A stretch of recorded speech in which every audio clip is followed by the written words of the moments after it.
Friends, tingnan ninyo ha. Itong manok na to, palagi itong nawawala eh. Nakikita ng mister ko, lagi na lang nasa labas ng kulungan. Tinaasan na nga ng mister ko yung net, dinagdagan na niya dahil baka nga naman nakakaalpas. Mataas na eh, pero nakita namin, inobserbahan namin, nakita rin namin na may ginagawa pala siyang paraan. Kasi pag nangingitlog siya, gusto niya sa labas. Kaya ayan friends, tingnan ninyo ha. Ayan bumuelo. Ayan oh. Ayan, kawawa naman, nalaglag. Our hearts beat to the city streets. We began to feel the fire. Ayan siya mga friends.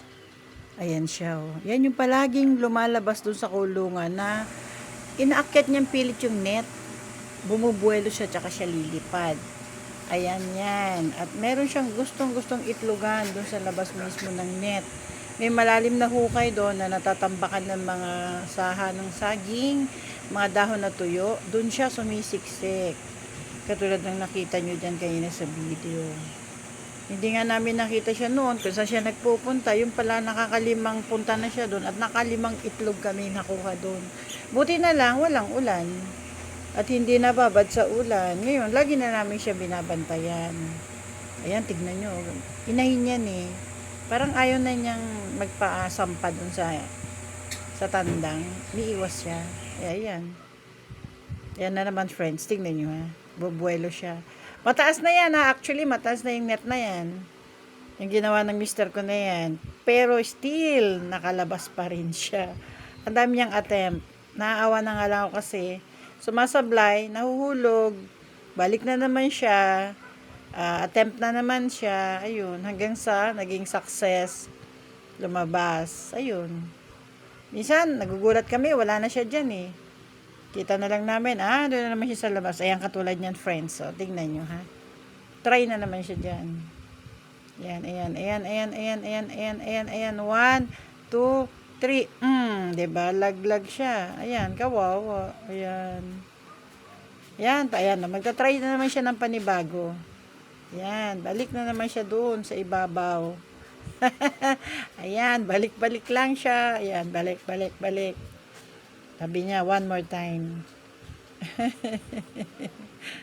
Alam mo, kinapture ko yan talaga. Binantayan ko siya. Kasi pag minakatingin, umiiwas siya.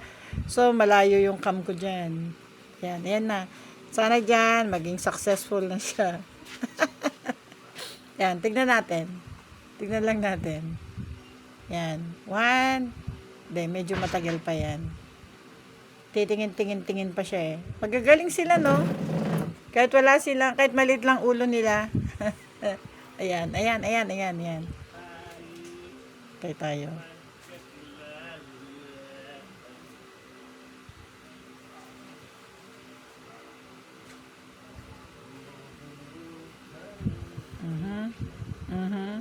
Ayan na, paporma na, ayan na. Oops! O, diba?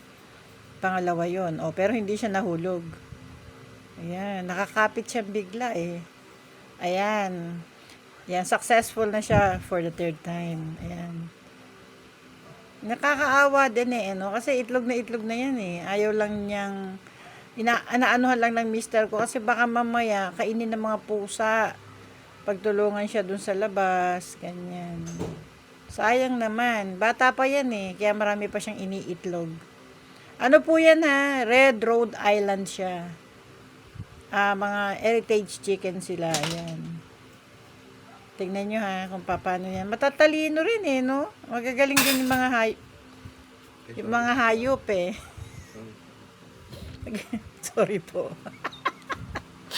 Yan, nagagaling no? Lit lang ng ulo nila pero ang tatalino. Ayan na. Yan. Kasi gusto na niya mangitlog eh. Kaya lang, ano nga, 'di ba? Ang taas niyan, dinugtungan na ng asawa ko 'yan. Nakaakyat pa rin siya. Siguro kailan hanggang langit na yung net natin para hindi na siya makalabas. Baka kasi ano eh, yung lapain siya ng mga aso, kaya mga pusa, ganyan, pagtulungan siya. Ayan po, oh. Tsaka baka makatulugan namin na nasa labas siya, kawawa naman. Ayan, medyo medyo mataas yung inaapakan niya. Ayan, Nasa labas, nasa taas siya, siya lang ang nandyan. Nakatingin lang sa kanya yung mga kasamahan niya. Ano talaga yan? Stubborn talaga siya kahit nung una pa. Ayan ulit friends, tignan nyo ha. Bubuelo ulit siya. 1, 2, 3. Ayun. Nagtagumpay din. Ayun, sa wakas. Ayan na siya after niya makatalon. Talagang gusto na niya mangitlog eh. Ayan, hinahanap niya na. Diyan siya papasok diyan sa tambak na yan ng mga dahon. Mataas yan eh, parang punso yan. Yan. Tapos merong hukay dun sa ilalim na malalim, malaki. Ayun, eksakto siya doon. Ayun. Yan, nakahiligan niya dyan eh. Hindi na siya laging... Ngayon lang namin natuklasan na dyan pala siya. Kumbaga dyan siya nagkukuta. At dyan siya nangingitlog. Ayan na siya. Ayan na, lalabas na siya. Kinukubera niya talaga. Ayan na. Ayan po siya. Rhode Island po yan. Ayan, check natin mamaya pag alis niya. Kung ano yung nandyan sa ilalim. Ngayon tingnan naman natin kung ilan yung initlog dyan. Hindi pala kahapon, ng isang araw pa. Kahapon at ngayon wala pa kaming nakikita.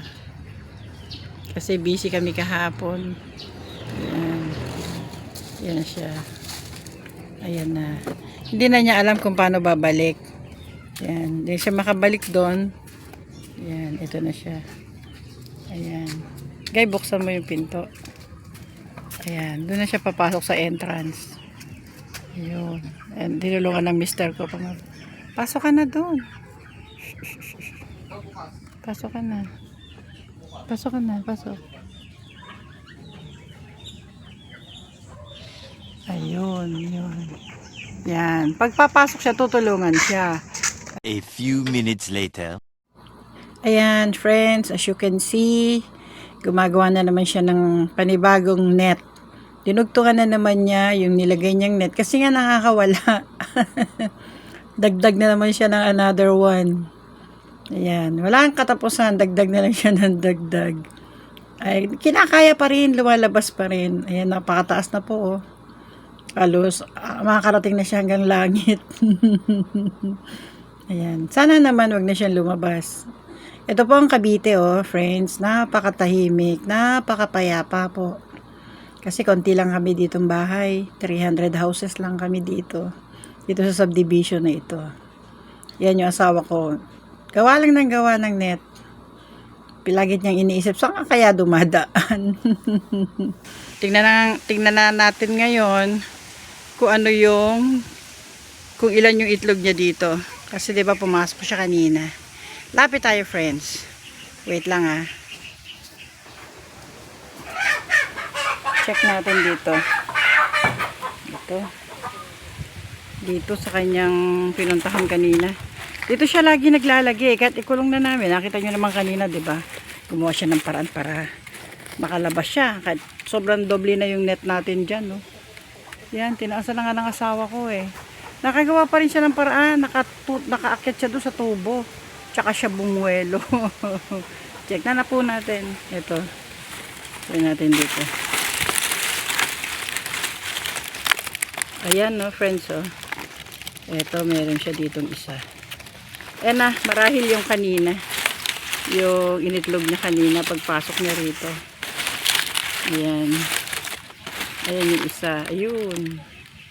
Palagi na siya dito. Natuklasan na nga lang namin to kaya namin siya nasusundan Biruin nyo for 5 days. Hindi namin naramdaman na nawawala siya sa loob ng kulungan dahil pare-pareho sila dong Rhode Island So, hindi namin siya napansin. Hanggang isang araw, napansin ng asawa ko, dito siya. Umakyat siya rito, pinagmasdan siya. Yun, nakita namin, may 5 itlog. So, 5 days na siyang punta-punta rito. Ayan na, kunin natin. Nakakabalik pa siya nung una. Doon kasi, mababa pa yung kanyang net. Ito, friends, mainit-init pa, Ayan. Talagang organic na organic siya dahil brown. Diba po? Ayan. Tayo po'y pumunta na ulit dun sa ating bahay. At marami pa po akong gagawain. Ako po'y magluluto pa ng aming pananghalian. Ayan. Ayan friends, pupunta po ako doon. Maglalakad po tayo.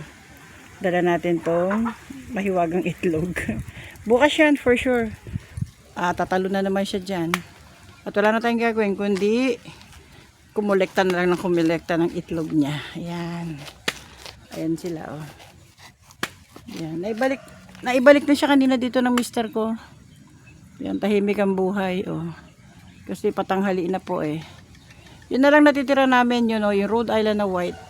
Yan na lang hindi nangingitlog eh. Ayaw niya magpasampa. Naiinis siya pag sinasampahan siya ng mga lalaki. Lumalaban siya. Ayan. Tingnan niyo po yung iniinuman nila, friends, oh. Ano yan, dating merong tanim na saging. Tapos pinagkaisahan nilang kagatin yung pinakapuno ng saging, yung pinakadulo doon sa may ugat. Ayan, nabagsak yung saging ng buo. Yung puno ng saging na yan. Marami yan eh, sa isang butas marami sila yan. Marami silang puno na yan. Kaya nga ginawa ng mister ko, tinakpan na yung pinakadulo, pinagtatakpan niya. Mauubusan tayo ng saging, sayang naman namumunga yan. Tapos friends, yung pinagtanggalan niya, ayun oh, yung butas na yan, bumabalong, laging may tubig yan. Kaya dyan na sila halos umiinom. Galing yan sa ugat ng puno ng saging. Galing, no? Iba talaga ang nature. Ito friends, oh, hindi pa nga siya masyadong kalbo eh. Ayaw niya kasi magpa-mating. Ang bibigat ba naman yan, no? Yung mga plymouth na yan. 3 po yan. Yung aking tandang dito sa loob. Ayan. Ayan, uwi na tayo friends. Nagkwento lang tayo. Balik na tayo dun sa aming bahay. Ayan. Sige friends dito na ako mag-goodbye. For now. This is Lengs TV. Thank you for watching. Bye! Our hearts beat to the city streets. We began to feel the fire.